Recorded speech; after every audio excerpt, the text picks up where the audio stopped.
Hello, hello, hello. This is Terry Edwards, Renegade Recruiter, and welcome to this free online training, how top recruitment and search business owners attract a seemingly endless supply of high fee paying clients high fee paying clients, leads and client, crikey, and the ultra competitive niche. And of course, we're joined by our co-host Drew, who hopefully has got his teeth in, because clearly I haven't. How are you, Drew? Yeah, I'm good, thank you. How are you? Excellent. I'm excellent. So there's just a few more people coming in, but while people are just coming in, we're going to kick off any minute now. Just to make sure you can hear us and everything's okay, just post hi in the chat box, and that's how you can ask questions, by the way. So just post hi in the chat box, so we know that you can hear us and we can hear you. So just post hi in the chat box. That'd be great. So you should be able to see the starting slide, and then also hear my voice now, but both our voices. So if you can hear us okay, everything's working, just let us know by posting in the chat box. Yeah, they're coming in now. Hi, Ash. Ash, brilliant. Don, hi, Don, long time. Seth, Donna, Rupert, right, Eva, Miles, Andrew, Alan. Hello, Alan. Habib, Simon, excellent. Joe, Scott, Lloyd. There are a lot of familiar names there. Excellent, and welcome. Hi, Stephen. Perfect. Excellent. And more people. Hi, Michael. We need to speak soon, Michael, by the way. Haven't heard from you for a while. I'm missing you. You'll know exactly what I mean by that, Michael. Hi, Peter. He sent me flowers, doesn't call me. But anyway, you know exactly what I mean by that, Michael.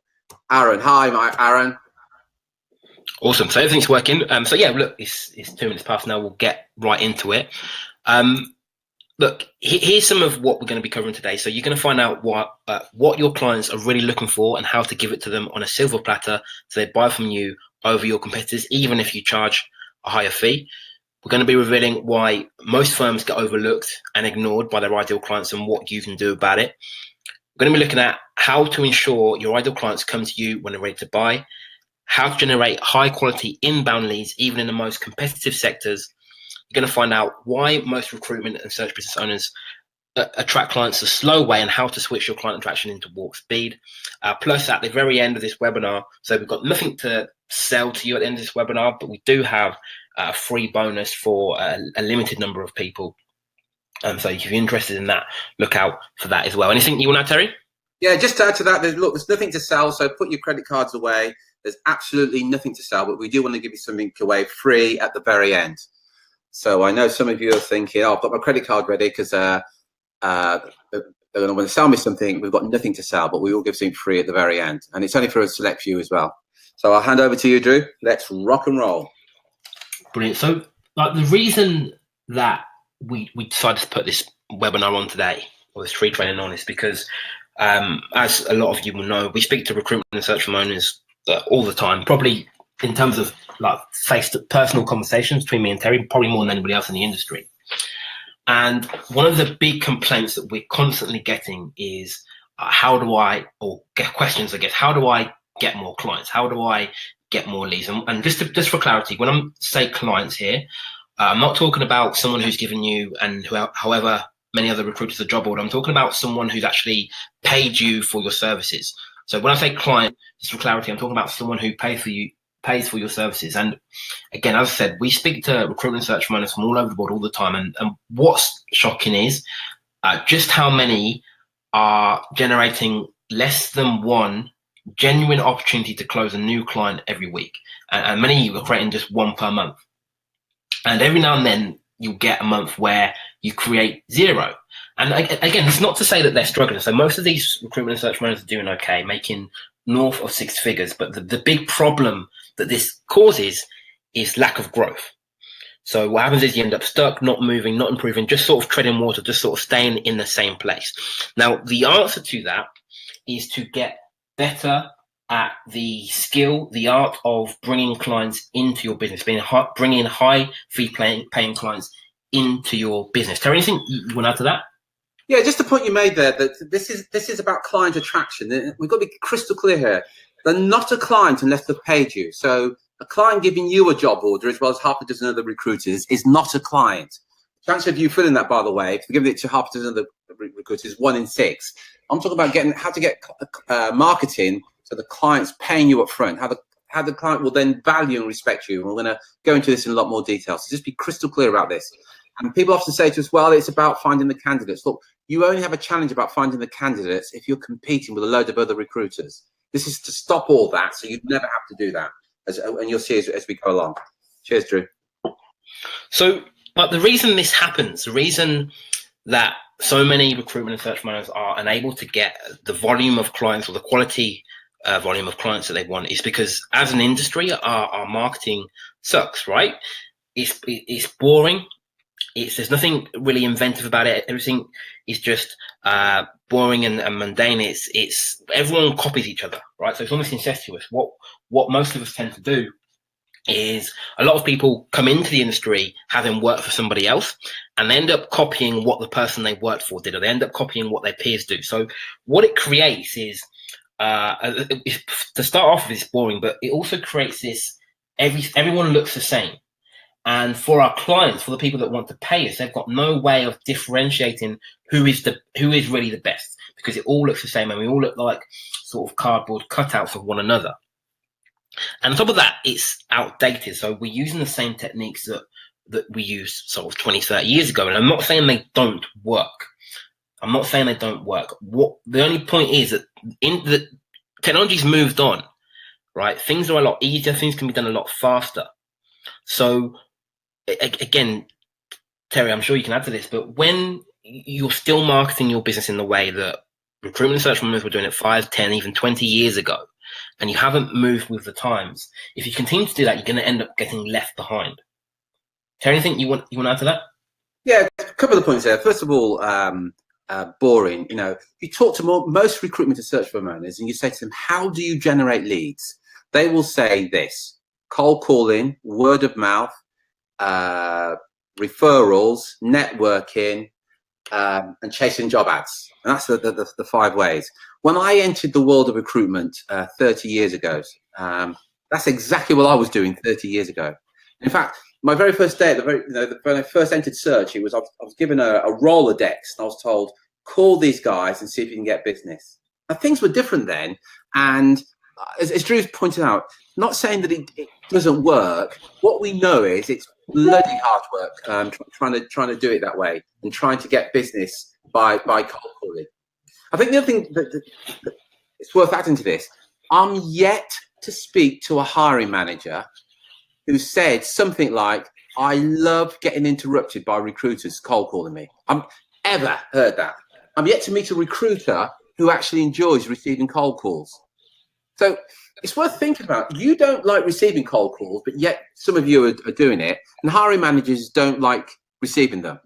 As you see as we go along, we're going to share with you how to move away from the boring, outdated methods, but you can still generate leads without cold calling, and quite honestly, without being a pain in the butt as well.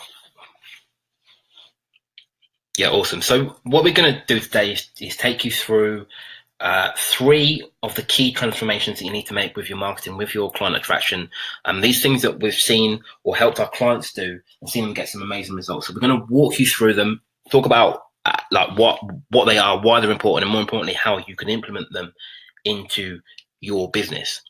And the first of those transformations is to stop trying to appeal to everyone.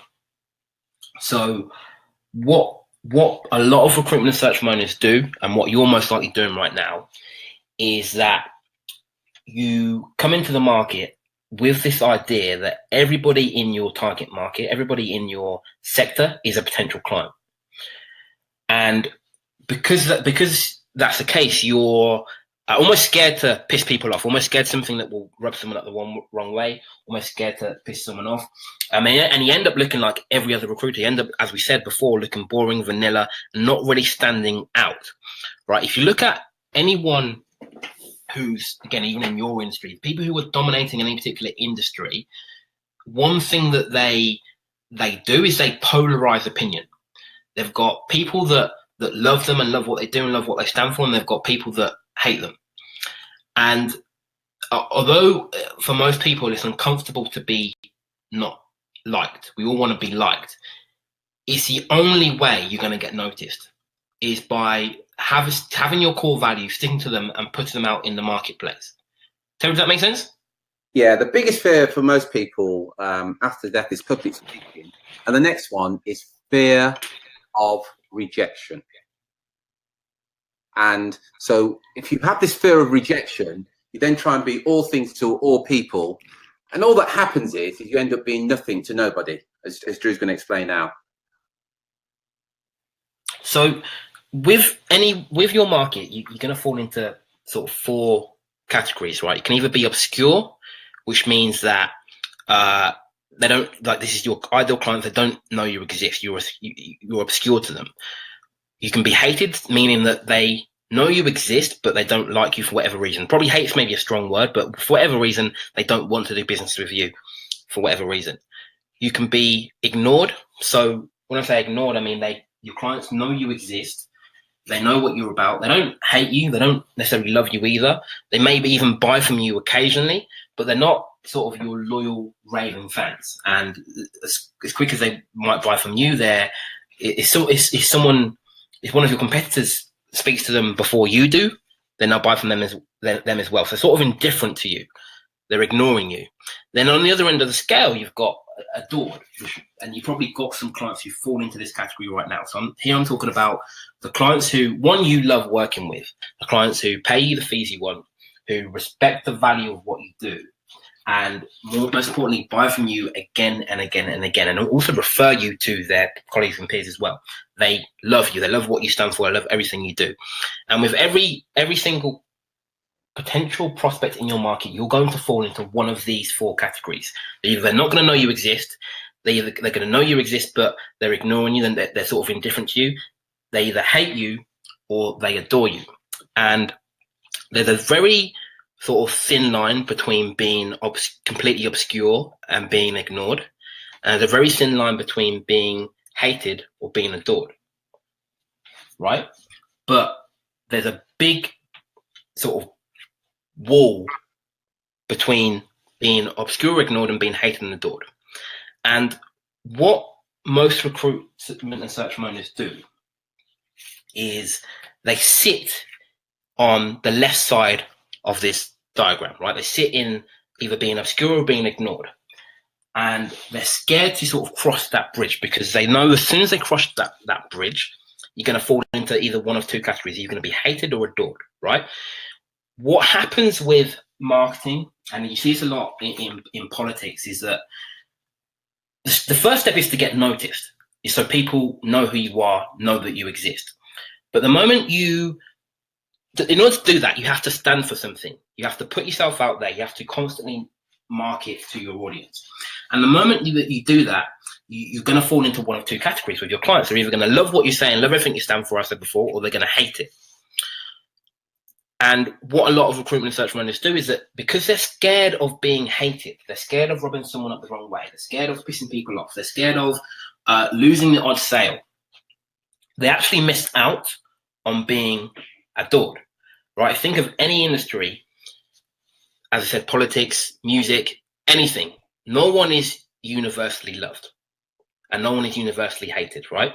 What happens is, with politicians especially, they'll stand up for what they believe in. They'll put their opinions out there. And then what will happen is they'll go from being ignored and being obscured to being noticed, but then almost simultaneously, they'll get lots of people that hate them and lots of people that love them and will back them to the death. And this is essentially what you want to be doing with your business as well. You want to move from being ignored and being obscured to being noticed, but then you have to be comfortable with the fact that people are going to not like what you say, not like what you stand for. But they're also going to, on the other end of the scale, there's going to be people that love what you say and love what you stand for. Terry, does that make sense? It makes perfect sense. And I think we need to bust a myth here, because there's this myth from recruitment to search firm managers. They say something like this: but I don't understand, Terry. I've been doing this for 20, 30, 50 years. I'm really good at what I do.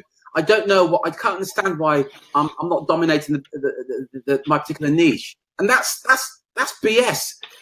How good you are, what you're doing in terms of the process, it's got nothing to do with your success. So you could be the best recruiter in the world, but if your potential clients have never heard of you, it makes absolutely no difference.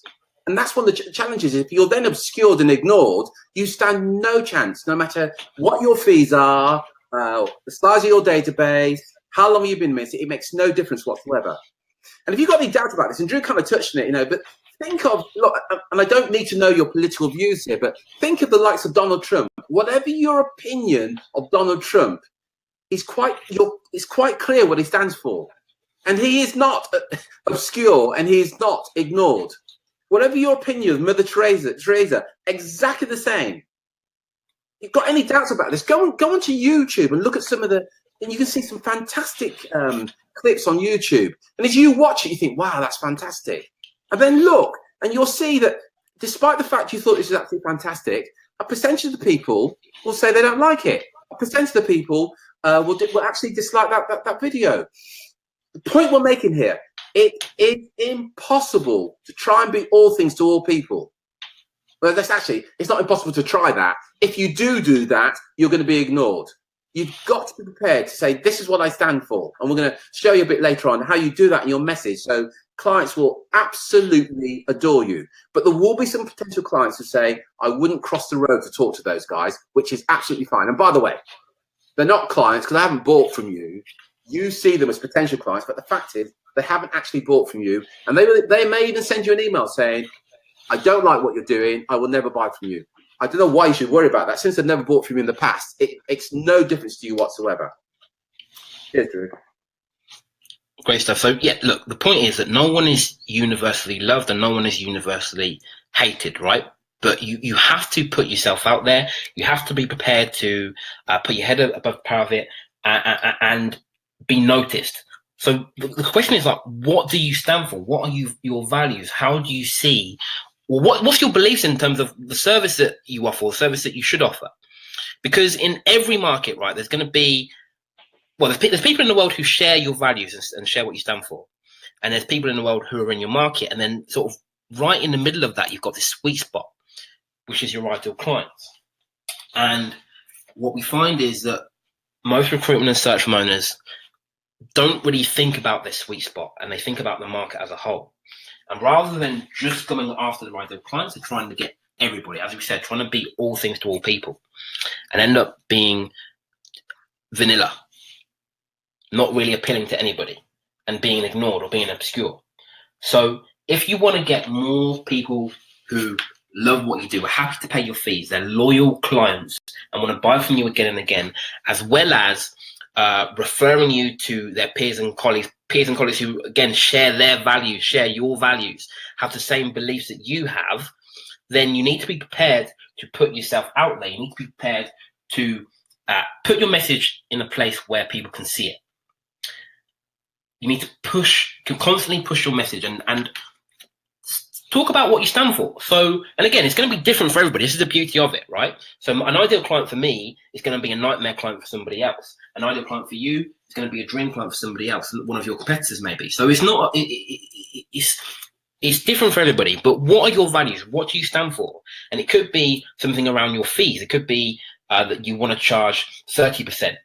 And so in effect, you're telling people that, and you're repelling anybody that's not happy with that, anybody that doesn't appreciate the value of what you do. It could be that you believe that your service is only going to be done on retainer, and you publicly speak about that, and you badmouth anyone that wants to do it on contingency. Again, there's going to be someone else who wants to do it on contingency, and they're going to have different views to you.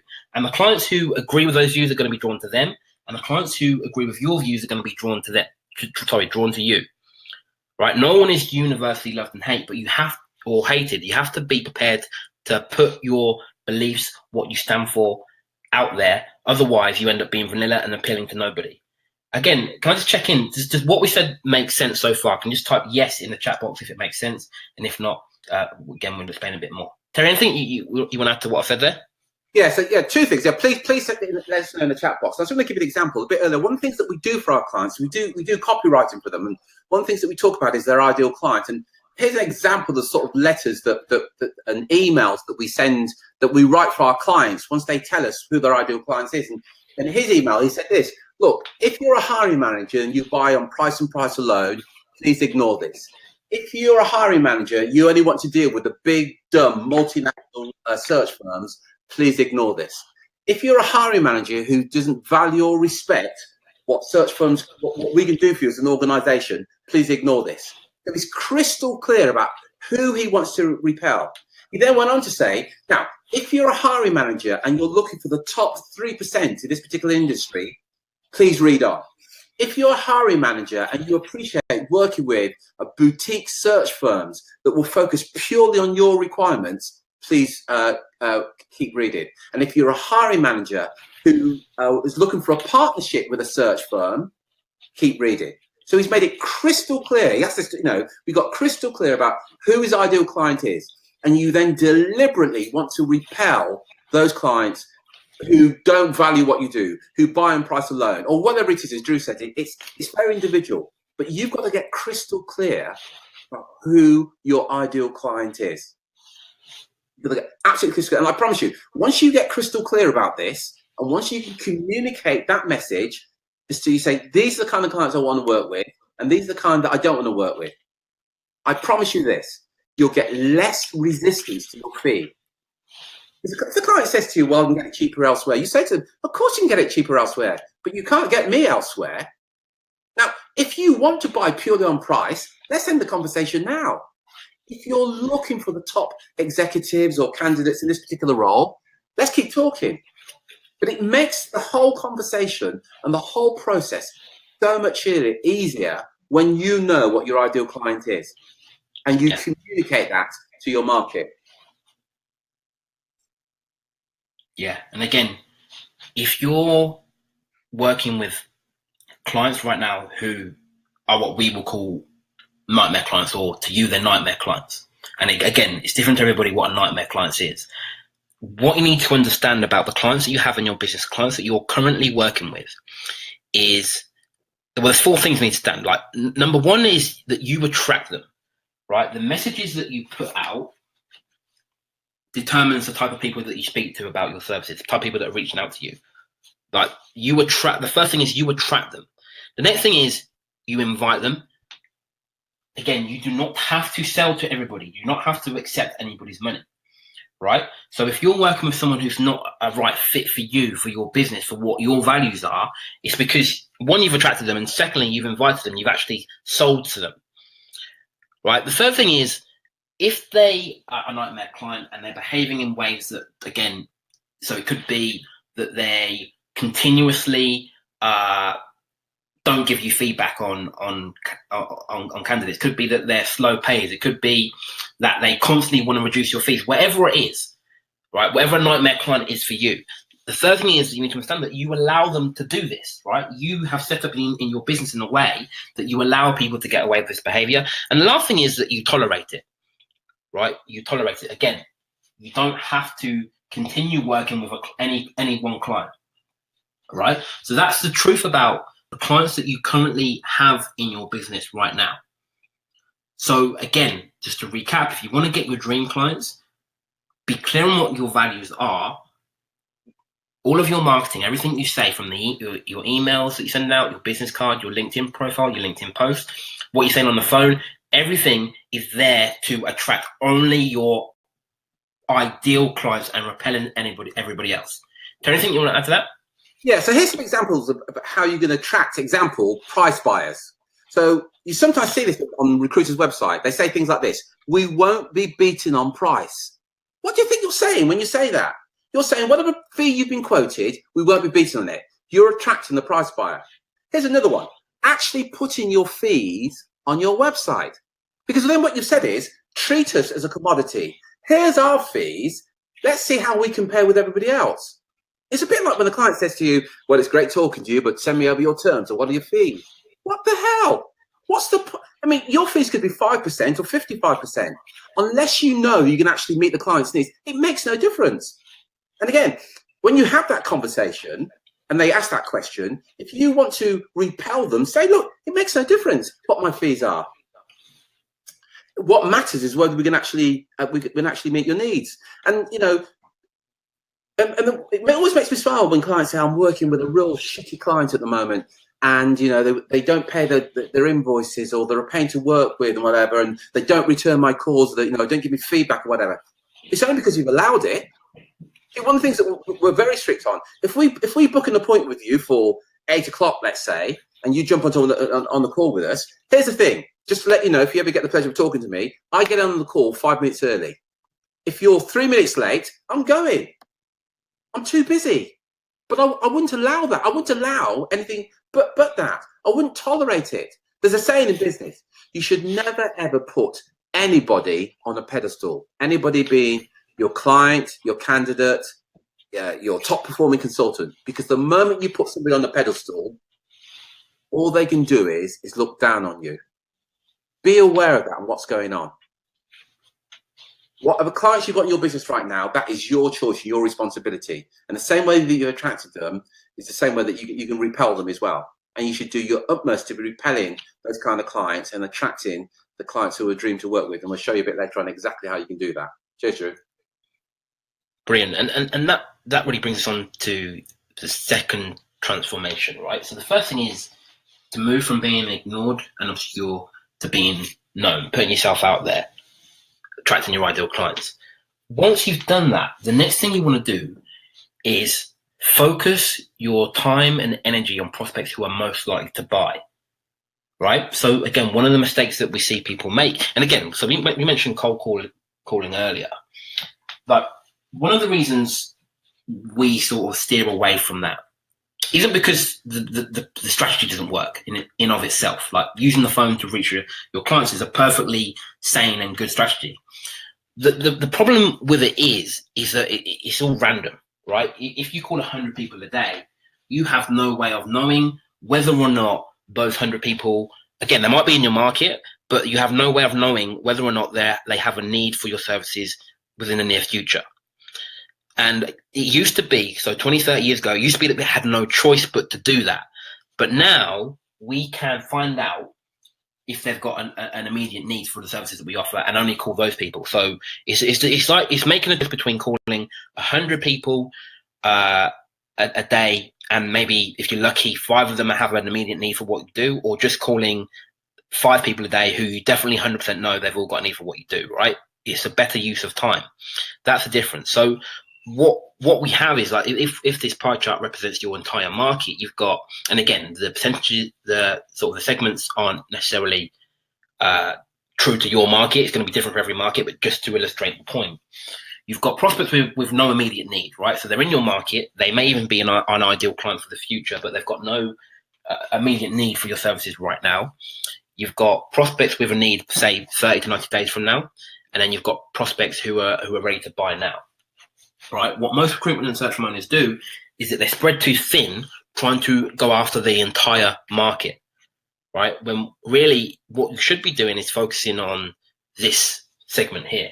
Right, the people who are ready, who have a need and are ready to buy within the next 30 to 90 days, and people who are ready to buy right now.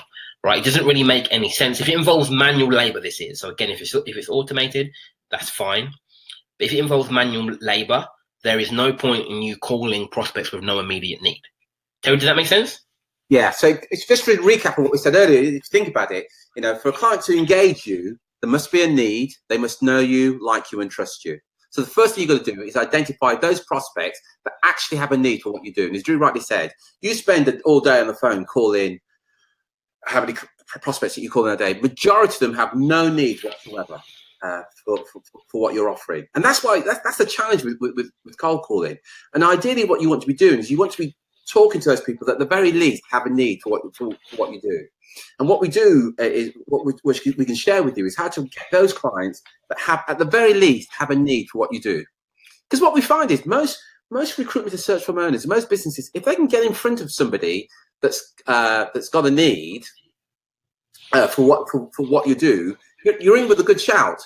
And that's the problem, that most recruitment and search firms, they're spending time on conversations with people who have got no need whatsoever. It's like, if any of you guys, there's people like here, Michael's on there. Michael recruits general managers, let's say in China. Now, Michael reached out to me saying, Terry, I recruit general managers on salaries of 300,000 based in China. Have you got any need for that service right now? Well, the answer is no. There is nothing that Michael can say to me that would convince me to use Michael. I have absolutely no need. And Michael says, well, no, we normally charge 35%, but we'll do it for you for 5%. I couldn't care less. And there's this misconception is about, clients, sometimes clients say to me, well, what do I say to clients? And when they say they're not recruiting at the moment, I say, why the hell are you talking to them? If they're not recruiting, why on earth would you be talking to them? Why waste your time talking to somebody that's got no need for what you do? Spend your time on what we call the now buyers. And by the way, in a market, it's whatever the niche is, it's a relatively small market of now buyers. Small being 10, 15% max of your market, and now buyers are in the market for what you do. And of course, you don't appreciate they may be in the market for what you do, but they've got relationships with everybody else. And we're going to show you a bit later. I know people are asking questions. How do you get in front of them? And we'll show you how to get in front of those prospects who have a need for what you do as we go along. Cheers, Drew. Yeah. So, like, again, as Terry sort of touched on there, like, we want the whole market to know you exist. We don't want to be obscure to these people, but really, in terms of time spent, we only want to spend time with them once they move into the section where they're ready to buy within the next 30 to 90 days, or ready to buy now, right? So we need to know we exist, have a need for the services that we offer, like us, and us like them as well, so they like what we stand for, and also trust us. So trust us to deliver results, right? They're the sort of 4 stages that each prospect needs to go through for us to sell to them and them to be an ideal client. And the way that we do this, the way we help our clients do this, is we have like step 1, we generate traffic. So we do that with content. So these can be things like an email, LinkedIn post, email, telephone. It could be anything, right? We're using, we're finding out where our ideal clients hang out. And again, it'll be different for every market. And we're producing content to drive traffic to what we call an irresistible offer. So this is something that we use to separate the whole market and identify the ones who are ready to buy within the next 30 to 90 days, or ready to buy now.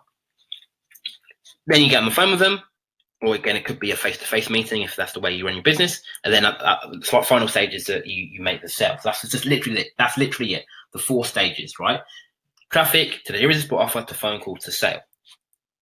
So again, just to give an example of this is an example of an irresistible offer that we put together for one of our clients a while back, right? And so again, if you can see this, he says 7 essential questions you must ask a rail and transport executive search firm to ensure you get the best candidate the market has to offer. Again, so what we know, or what our client knows, is that anyone who is interested in that information is probably in the market to buy within the next 30 to 90 days, or ready to buy now, right? So all he does, he goes to his entire market. So again, it could be with LinkedIn, it could be with an email, and says, do you want to know 7 essential questions you must ask a transport executive search firm to ensure you get the best candidates the market has to offer, right? So again, better language than that. That's essentially what his content is doing. Do you have a need for this particular thing? If the answer is yes for those clients, they'll click on his email or the LinkedIn post or whatever it is, visit his website or this web page. It looks like this. It then says, then if they click that big blue button, they're asked their name and email address, so he can send them the information. And again, the information can be delivered in the form of a video, a webinar like this one. It could be a report. It could just be a phone call. It doesn't matter, right? It's something that gives the potential client, one, gets them to raise their hand and express a need for what you do, but also gives them the first step to the solution, right? The first step to solving their problem. So the minute they enter their name and email address, he knows that they are interested. They're interested in hiring a search firm within sort of 30 to 90 days, and that's the solution that he offers. So does that make sense? Yeah, some really good points there. I mean, just going back to the top where you talked about traffic, content, irresistible offer. And this is one of the challenges that I have, is that I occasionally, and not very often, thank goodness, I speak to they call themselves social media managers, and they say things like, yeah, so what we do, Terry, we put a lot of content out there. So frigging what? It isn't about putting the content out there. It's about getting the leads in. That's what matters. So to recap, Drew talked about the traffic, the content, but what's really important is the irresistible offer. So when you put it out there to your target audience, they go, yeah, I need to attend this webinar. And this example that Drew's has given here, This guy is a search firm. His average fee is £37,000. He only works on the retainer. So in dollars, that's about $50,000. And he does no cold calling. But can you see, I hope this is answering your question, Cindy, how he's identifying the now buyers? Because clearly anybody that requests the information of that, they know they're now buyer. And look at it from the client's point of view. They're thinking, this organization may be able to solve my problem. I don't know yet. And quite frankly, this webinar or this ebook or this client magnet may be a pile of poo, quite honestly. But hey, it's free, so I'll take the gamble to get it. From the search firm's point of view, they've identified an individual that has a need. And there's no risk on the hiring manager's part if they attend the webinar. If they jump onto this webinar and after 10 minutes they think, what a load of rubbish, they jump off. Fine, that's it. At the most, it's 10 minutes. If it's an ebook, they get the ebook and they think, what a load of rubbish. That's it. But there's no massive risk. See, what most recruiters do is they call somebody up and they say, hey, I'm a great search consultant. I've been in business 20 years. Our mission statement is this. By the way, your client doesn't care less about any of that. I understand that you might be looking for somebody. Our standard fees are 50,000 and we want a 15,000 retainer. And the client's thinking, why on earth would I do that?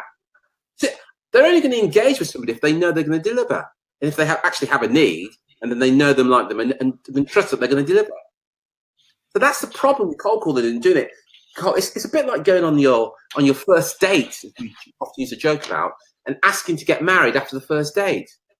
And they're going, well, steady on. Can we go to the movies again, or can we go for another meal?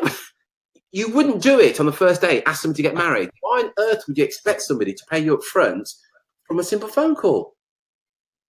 That's why you've got to go through the need, know, like, trust. So I hope that answers your question, Cindy. Cheers, Drew. So, but when your potential clients have been through this process, what you're left with is essentially like three lists, right? You've got prospects who didn't claim the offer, so for whatever reason they weren't interested in your irresistible offer.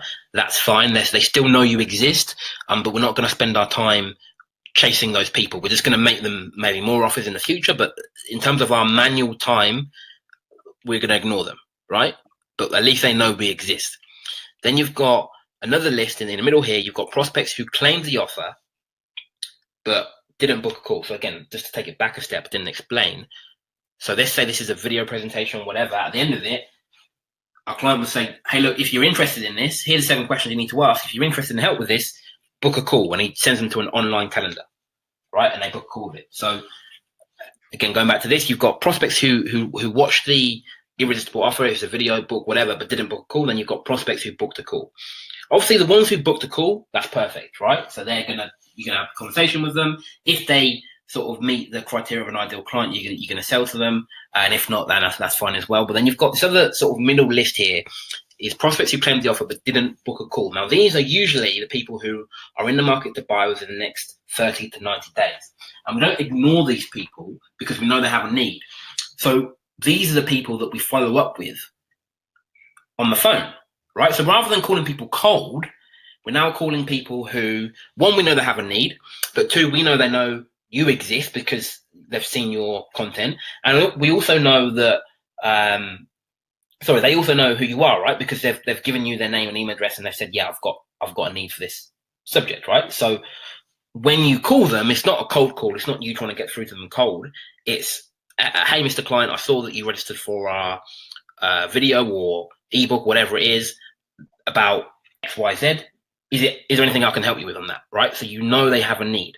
When you do that, so again, just to sort of, I guess, reverse engineer it in terms of you to understand, right? So this is the exact same process we use in our business, right? So you're here on this webinar today, but we've sent out messages to the whole market saying, look, if you're a recruitment search owner and you want to know how to get better clients, join this webinar. So the whole market would see that, or as much as the market as we can will see that. We'll get a small percentage of that market say, yes, I am interested in registering for the webinar like you, right? And then, so what we know is that you have an interest in that particular topic, right? So if we called you tomorrow, it's not us calling you cold, it's, you know who we are. If we said, hi, it's Terry and Drew here, you attended our training yesterday, I just want to see if you need any help with anything, right? So it's a warmer call You've broken that barrier. You've got people who how they have a need and they know you exist. Again, can I just check in? If this is making sense so far, can you just put yes in the chat box? Because I know for a lot of you it might be an alien concept, so just put yes if it makes sense so far. And Terry, anything you want to add to what I've just said there? Yeah, just very quickly on this one is that I want you to just consider it. Imagine for a moment that you open up your calendar, say a month from now, and you've got prospects who've booked into your calendar for an online meeting, for a telephone meeting to discuss their recruitment or search needs. I'm going to say something now that won't surprise you, but here's what we found. If the prospect books into your calendar, your chances of converting are substantially increased than if you call them. Doesn't surprise you really, does it? But imagine you had a process in place and you could do that month after month after month. And you're only talking to prospects who have booked into your calendar to discuss their recruitment needs. And again, think about your competitors for a minute. They're still cold calling, and they're cold calling everybody, the world and his wife, but you're having telephone conversations with those prospects who are in the market for what you do. And then think about this. What if your your competitors are doing that right now, and you're still using the old methods? Because it ain't going to get any easier the way you're doing it now, the old way. Here's Drew. Awesome. So that really brings us on to transformation number 3, which is the worst number in your business. And again, we talk about this a lot in other places, so on our podcast, and it's a message that we're constantly drumming out because we've seen this number cause so many headaches for recruitment and search business owners, and that number is 1. Right, and today we're talking about marketing, but really this lesson you can take to anywhere in any area of your business, right? So when I say the number 1's the worst number, I'm talking about having 1 key client, 1 key member of staff, 1 key supplier, whatever it is. Anywhere the number 1 appears in your business is brittle, right? Because if that disappears, or if that doesn't work, if it's a client, if they stop using you, if it's you've got a consultant in your team, a top biller, if they leave, you're exposed, you're vulnerable, you're brittle, right? Your business products are brittle. And again, the same, so it applies to every area of your business. So anywhere you've got the number 1, again, you want to try and remove that, add backups, right? But it particularly applies to marketing as well. So again, a story that we often tell is a story of the fisherman. And so again, forgive me if you've heard it before, but the story goes like this, right? A man was relaxing on the beach in Hawaii, soaking up the sun and watching the waves crash against the shore in the distance. When a local fisherman drove up in his pickup truck, he got out with a dozen fishing rods, not 1, but a dozen. He then baited each hook, cast all the lines into the ocean, and set the rods into the sand. Intrigued, the man wandered over and asked him for an explanation. And his reply was this: it's simple. I love fish, but I hate fishing. I like eating, but not catching. So I cast 12 lines. By sunset, some of them will have caught a fish, never all of them. So if I only cast 1 or 2 lines, I might go hungry, but 12 is enough, so some always catch. And usually there's enough for me and extra to sell to local restaurants. This is the way I live the life I want to live. And really the message here is, for your business, you want to have, rather than, so Terry mentioned earlier that most recruitment and search managers only have a few ways for generating leads, only a few ways for getting new business. So cold calling, networking, word of mouth, referrals. And again, I've sort of added to that LinkedIn a bit now as well. But my problem with all of these methods, or majority of these methods, are all based on manual labor, right? So the second that they definitely work, I'm not saying that, I'll never say that, they definitely work, right? But what happens is when you win business, so when you get a job order, or when you've got clients coming in, because they're based on manual labor, obviously the second you get clients in, you've got less time. And the second you've got less time, you can't do as much of the marketing, right? So what happens is your pipeline dries up. So you get business in, and while you're delivering on the business, your pipeline dries up, and then you deliver on that business, and you're almost back to square one.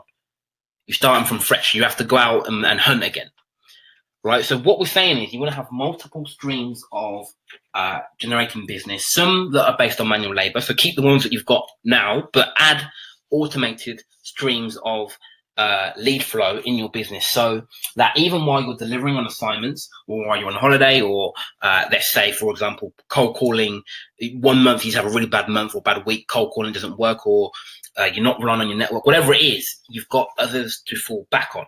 Terry, does that make sense? Perfect sense, yeah. So what we also often call this like the Parthenon effect, right? So what we have here, right, this is your business at the moment on most recruitment and search businesses. Right, you've got the roof, which really represents your business profits, and we've got these individual pillars that represent your marketing channels, right? And what happens is, again, while you're engaged in them, while they're working and while you're using them, it's fine. Your business profits are supported.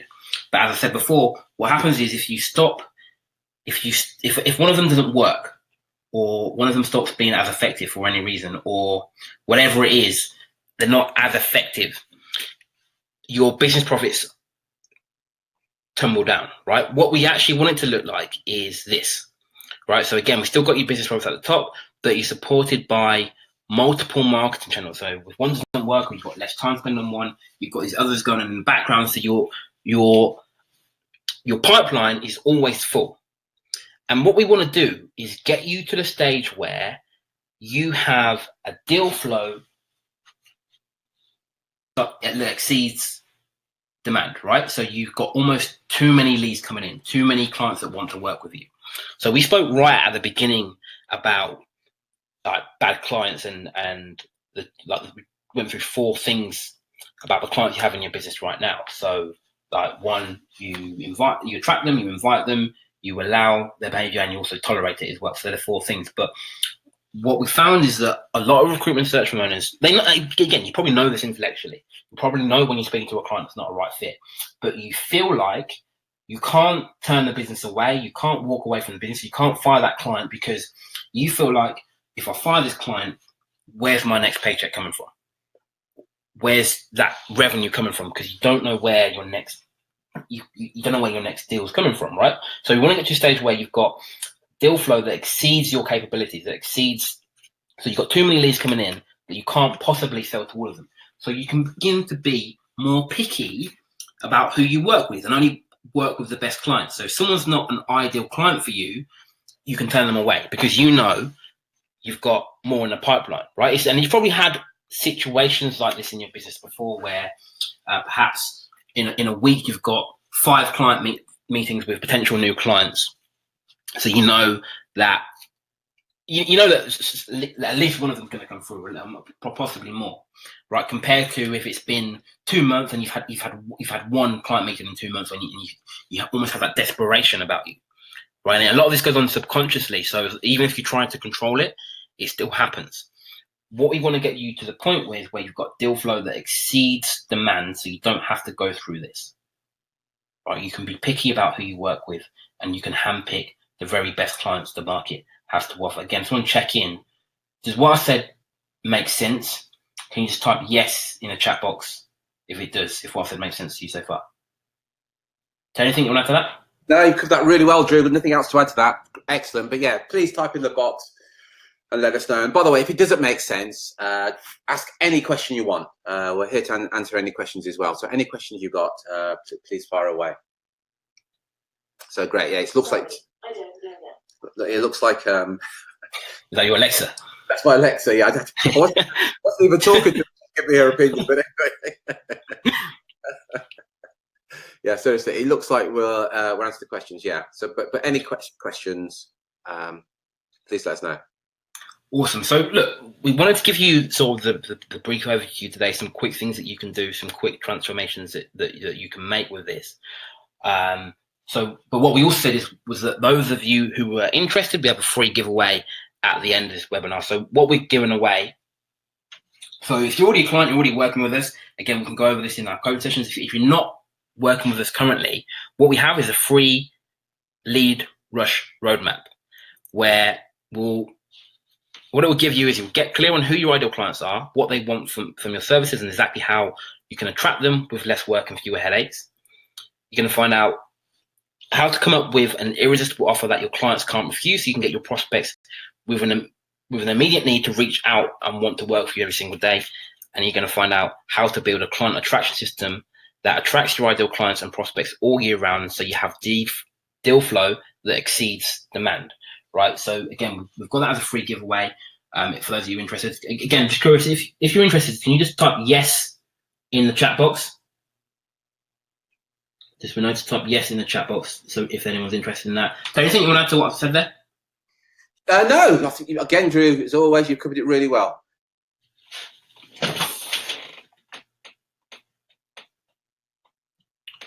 Awesome. Okay, great. So quite a few people are interested. So again, if you're interested in that, the way it's delivered is me or Terry will jump on a free call with you. We'll look at what you're doing right now in your business, what marketing you're doing right now, what's working, what's not, and we'll help you come up with a plan to improve what you're doing right now, so you can generate deal flow that exceeds demand, right?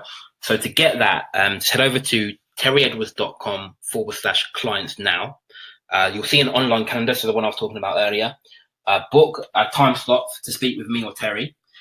And again, there's a short sort of questionnaire to fill out after that. Fill out that questionnaire, tell us what you're doing in your business right now. We'll jump on a call and we'll look at your marketing, what's working, what's not, and how to improve it, again, all the things I said before, really, like how to come up with your irresistible offer that attracts the clients that you want, how to build that pipeline that exceeds your demand as well. So again, it's just terryedwards.com/clients now. Terry, the link you posted in the chat box it's not a clickable link. No. Okay, so ignore the link that I've just typed in there. Sorry about that.